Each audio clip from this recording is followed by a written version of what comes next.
Gotta remember to unmute myself. It's that kind of a morning. I was gonna say, good morning, everybody. Welcome to October 23rd, 2020. I'm gonna do some more gaming in Lord of the Rings Online this morning, but before we dive into that, let's talk gaming news. Typically, I do these morning shows. Games have coffee? Do we have coffee in the morning? Can we wake up a little bit? And we can. I have a cup of coffee here with me. I'm gonna get to a nice, comfortable position. I need to go to the barbershop and change the complexion of this character because he looks a little pale. Anyway, be that as it may, I have my cup of coffee here. Let's talk gaming news this morning. So, first and foremost, I've been talking a lot about upcoming games, Assassin's Creed Valhalla and Cyberpunk 2077. There's some more news on those fronts, which we're going to talk about briefly this morning, and a couple of reasons that I'm so excited about these games. Now, before I jump into both of those, Baldur's Gate 3, early access. I did a video last week, I think, talking about, is early access worth it or not? Subjective, of course. I think it is, considering that it was, $40 to get in. I've now gotten about 60 hours of gameplay out of it. 45 hours on my first character playthrough, and now I'm, up to around 15 hours on my second character playthrough as the Ranger. I'm having a completely different experience in sections of the zone because my Ranger character has passed some nature perception checks that my other characters didn't even get the option to roll on. So I think that's really cool in the sense that Baldur's Gate 3 is really moving towards providing players with lots of different permutations. And that's something that I think Baldur's Gate 2 did a really good job of as well. But even looking at Larian Studios' other games, especially Divinity's Original Sin 2, there's just so many ways that you could complete tasks and do things. So kudos to them on that front. On the Assassin's Creed Valhalla news, I typically do not pick up season passes for PlayStation games, for any single-player games, for that matter. I typically will play the game, whatever's the launch game. I'll buy the base game, play it. Maybe a year down the road, if there is an expansion or two, I will pick them up in a bundle package. This has been the case for pretty much every game I can think of that are single-player games. But I might be making an exception for Assassin's Creed Valhalla. So I was reading the news the other day. There are expansions which are already planned. The Season Pass is going to include 2 large expansions which are set within Ireland and France. So the first is going to be called The Wrath of the Druids, and that's due out spring of next year, and sees you tracking the Druids and exploring the Gaelic myths and delving into Irish history and folklore.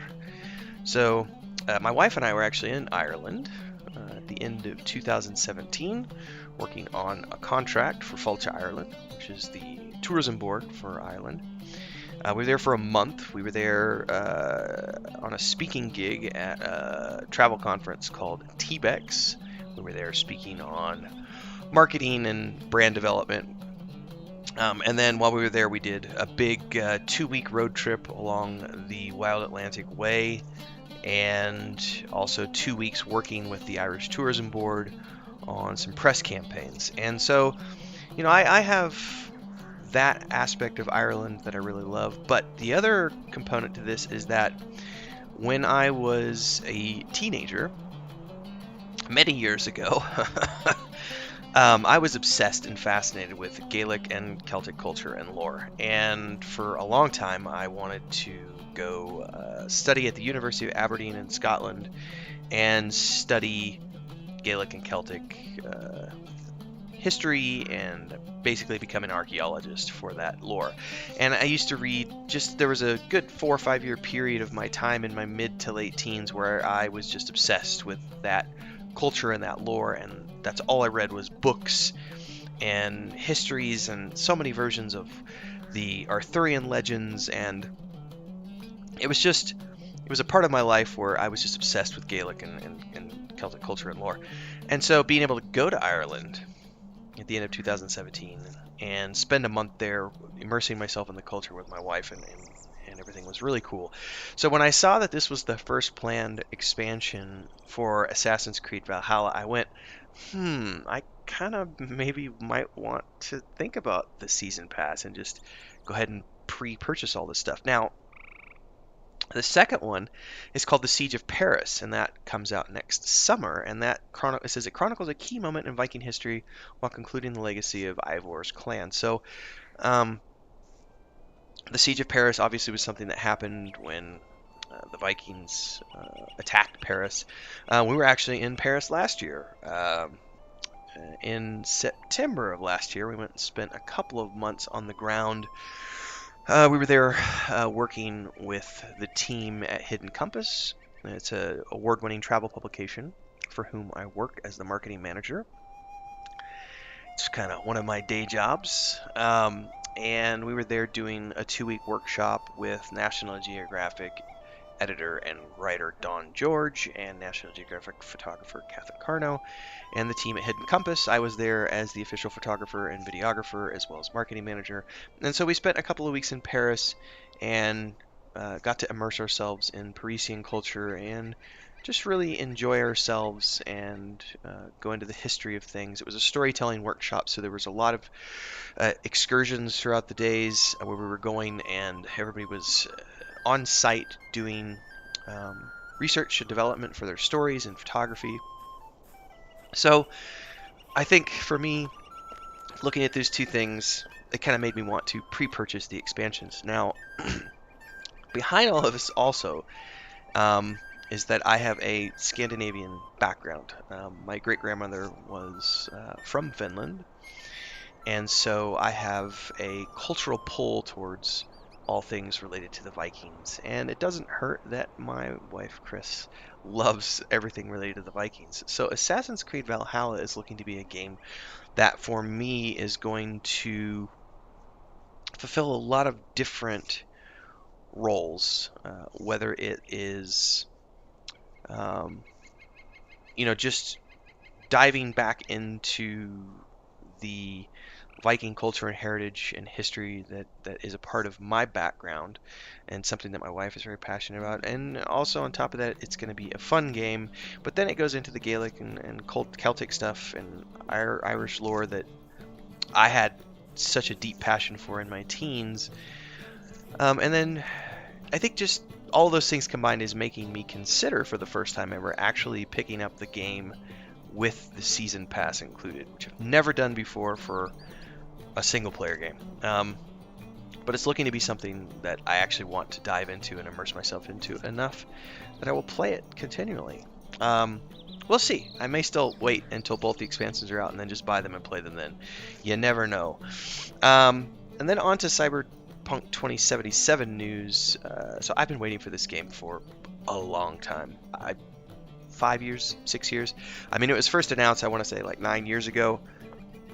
I've been obsessed with it for about 5 years, I think. Maybe 4. Somewhere in that ballpark. And every day, there's press coming out. Excuse me, that just makes me want to dive into this game even more. It also doesn't hurt that The Witcher 3 pretty much tops my list these days of greatest RPG, like that style of RPG, open world RPG of all time. It just takes the cake for me. There's been no other game that even comes close to it. Now, I've always said that Baldur's Gate 2 has been my favorite, RPG of all time. But I've started to separate things out over the years into the open world RPGs and then the kind of top-down D&D style RPGs, like these isometric games where you're playing with a party of characters as opposed to just the single character that you play as Geralt of Rivia in the Witcher games.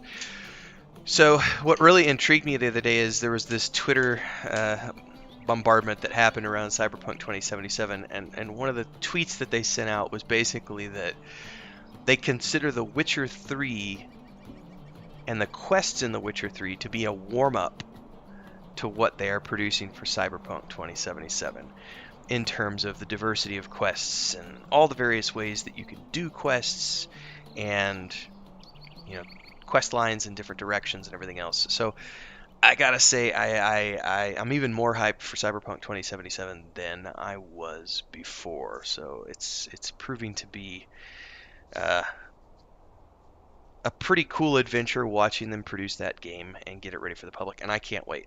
Now the hard part for me is that Valhalla comes out on the 10th of November, and then what is it, the 17th I think is, or the 19th, excuse me, is Cyberpunk. So I've only got like, you know, a week and change to explore Assassin's Creed Valhalla before Cyberpunk 2077 comes out. So more than likely what I'm going to do is I am going to just play Valhalla. It's going to be really hard to ignore the pull of Cyberpunk, but I'm going to attempt to just play Valhalla until it's finished and not play Cyberpunk until I finished Valhalla, at least the first playthrough. But I know, having played Assassin's Creed Odyssey a couple of times now, I've played Witcher 3 through twice, and I actually started a third playthrough recently just to kind of satisfy my itch for a good, you know, RPG. Plus, there's just so much in The Witcher. Like, even after 2 playthroughs, I haven't done all of the quests. Like, I've had different experiences both times I've played the game, even though the main storyline is pretty much the same. There's all these side quests and Witcher contracts and stuff, and secondary quests and things that I didn't do the first 2 times around that I'm still getting to see new content even the third time through The Witcher 3. So it's amazing. So knowing that, and the same thing with Assassin's Creed Odyssey. So knowing that both of those games gave me enough content to go through 2 or 3 times, I have no doubt that Valhalla and Cyberpunk are going to give me plenty of adventures for weeks and months and possibly years to come. Now, on other gaming news fronts, you know, there's not a lot going on in the world of MMORPGs. You know, I spent 20 years being an MMORPG player, and I'm obviously still playing MMORPGs today. Lord of the Rings Online is one of the games that I come back to quite frequently. I also recently I streamed for about 3 weeks. I did the Smuggler all the way through on Star Wars: The Old Republic. I streamed that over on Twitch. And then I started the Trooper before I got busy with Baldur's Gate 3 Early Access. But my days of needing to be in a guild and needing to be in a group and needing to be involved in group-based gameplay all the time, those days are kind of over. Which is ironic considering that for the past 6 years I've been heavily involved in the creation of the Saga of Lucimia MMORPG as the creative director and founder of Stormhaven Studios and as the author of the Saga of Lucimia book. But despite my passion for group-based gameplay and my belief that it still has a spot, it still has a place in today's group-based gaming, I'm just, as an individual, I'm finding myself less and less involved in group-based gaming as time goes on. And the reasons for that are multiple, but it also is just like companies are creating games now that are so immersive that you can go in and have this incredible experience. Not all games, some games. You can go in and have this immersive experience that really pulls you into the game and into the world and is a challenging experience. And yet, you know, you're interacting with other people and everything else. I think there's something to be said for games that are open world with multiplayer components, even though I dislike a lot of the like cheesy mechanics that are put in place, like dailies. I hate dailies. I really hate dailies. And I'm not a big fan of a lot of the matchmaking systems. Like, I still think that if you're going to group with people, there should be some element of getting to know the people you're going to group with and having communication with them and everything else. And as opposed to, say, as much as I enjoy playing Call of Duty with my uncle and my cousins, I can't play that game as an individual, just jumping in to matches with randos. I can't do it. There's something about that experience that just completely turns me off. Now, playing that game with 3 other people in a squad where you're all on voice chat and it's coordinated and you're playing for a couple hours, that's a lot of fun. I think I'm actually supposed to play with those guys today. I was supposed to play yesterday, but I got busy with a bunch of work. So that aspect, I still enjoy the multiplayer component, but I just don't like the matchmaking systems. And as a result, I don't play a lot of Call of Duty because of that. I also tried to play, now I'm blanking on the name of the game. It was another one of the Battle Royale games. Starts with an A, and it's from the company who did Apex Legends. Sorry, I was spacing on that. And I just couldn't get into Apex Legends for the same reason, because nobody I know is playing Apex Legends, so I was stuck literally only playing with people in the matchmaking system, and it just wasn't fun. I mean, maybe one match out of every 10, you would meet some interesting people, and you get to know them for 15, 20 minutes, and maybe you go on to play 2 or 3 matches with those people, but I never, none of those people ever became, friends that you go on to play the game with multiple times. And maybe that's partly on me because I didn't make enough of an effort or not, but So, I don't have a lot to say on the MMORPG front. Obviously, World of Warcraft's latest expansion is coming out, and I couldn't give 2 shits because I'm not really a big World of Warcraft fan. I mean, I played Classic when it came out last year, and our guild gaming community did 6 months, and it was a lot of fun. But I got all the enjoyment out of that I'm ever going to get. I have no desire to play the new version of World of Warcraft. There's really no MMORPGs that I'm looking forward to at the moment. If there was a multiplayer game, I would love to see a new Star Wars game, because even though I love the Old Republic, it would be cool to see a Star Wars multiplayer game set in another part of the universe. I will say that I love Dune, and I'm disappointed and saddened that Funcom is the company making the Dune MMORPG, because they've already stated that it's going to be a survival game in the same theme as their Conan games. And I've tried the Conan games, and I just can't get into them. I just don't. I'm not a huge fan of the survival genre. Now, it does make sense to some degree for Dune, because if you're on the planet of Arrakis, the desert is a harsh place. Still suits, and that I might actually find myself enjoying Dune as a survival game, but I'm leery of it because of my dislike of the genre. So we'll see how that pans out. I think I'm going to wrap up this early morning chat here. I just realized I've sat here and talked the whole time and haven't actually had any of my coffee other than at the very beginning. What the hell was that? Hang on. Something was making noise in game. Someone over there turning into a bear. I gotta admit, ladies and gentlemen, that scared the hell out of me. What the hell is going on? Somebody's making tons of noise. Somebody's shape-shifting into bear form. Wow. So I think that's as good a place as any to wrap up this morning's episode of Games Has Coffee. And in this case, games do have coffee. I had coffee.